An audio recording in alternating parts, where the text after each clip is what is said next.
பிடி set cameras. இது வந்து பேனு, டில்ட்டு, ஜூம் போகும். வழக்கமாக பிடி கேமரா தான் நீங்கள் பார்த்துருப்பீங்க, வீடுகளில் இன்ஸ்டால் பண்ணியிருப்பாங்க. ஸோ இது வந்து பார்த்திங்கன்னா லெஃப்ட் ரைட் போகும், அப் டவுன் போகும், அவ்வளோதான்.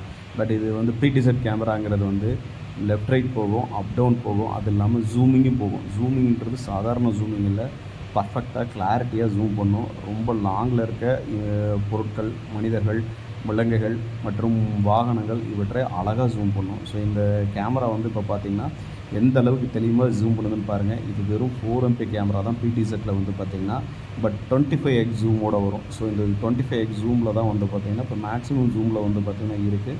ஸோ இது வந்து எந்த அளவுக்கு தெளிவாக ஜூம் பண்ணுதுன்னு பாருங்கள். இது ஜூம் பண்ணி முடித்த பின்னாடி வந்து பார்த்திங்கன்னா ஜூம் அவுட் பண்ணுவோம். ஜூம் அவுட் பண்ணும்போது அதோட வீடியோ அவுட்புட்டும் உங்களுக்கு வந்து இதிலேயே அட்டாச் பண்ணியிருப்போம். இந்த மாதிரி கேமராஸ் வந்து எங்கெங்கே யூஸ் பண்ணுவாங்கன்னா, ஹைவேஸில் யூஸ் பண்ணுவாங்க. அதுக்கப்புறம் வந்து பார்த்திங்கன்னா இண்டஸ்ட்ரியல்ஸ் யூஸ் பண்ணுவாங்க. பெரிய லெவலில் வந்து பார்த்திங்கன்னா ஃபார்ம் இருக்குது, தேயிலை தோட்டங்கள், டீ எஸ்டேட் இருக்குன்னா நல்ல ஹைட்டான ஒரு கம்பத்தில் மவுண்ட் பண்ணிட்டா போதும், மொத்தமாக என்டையரோட தோட்டத்தையும் வந்து இதில் வியூ எடுத்துக்கலாம். ஸோ அந்தளவுக்கு வந்து பார்த்திங்கன்னா இது லாங் ரேஞ்சஸ் போகும். ஸோ இது லாங் ரேஞ்சஸ் வந்து ப்ளேபேக்லேயும் வரும், லைவ் வியூலையும் நம்ம ஜூம் பண்ணி பார்த்துக்கலாம். ஒரு இன்செர்ட் நடந்து முடிஞ்சிருச்சுன்னா அதோட ப்ளேபேக் டவுன்லோட் பண்ணி அதுலேயும் நம்ம ஜூம் பண்ணி பார்த்துக்கலாம். ஸோ இதுதான் வீடியோவோட அவுட்புட். பாருங்கள். உங்களுக்கு எதாவது டவுட்டு இந்த கொரிஸ் இருந்துச்சுன்னா எங்களை கான்டாக்ட் பண்ணுங்கள். தேங்க்யூ.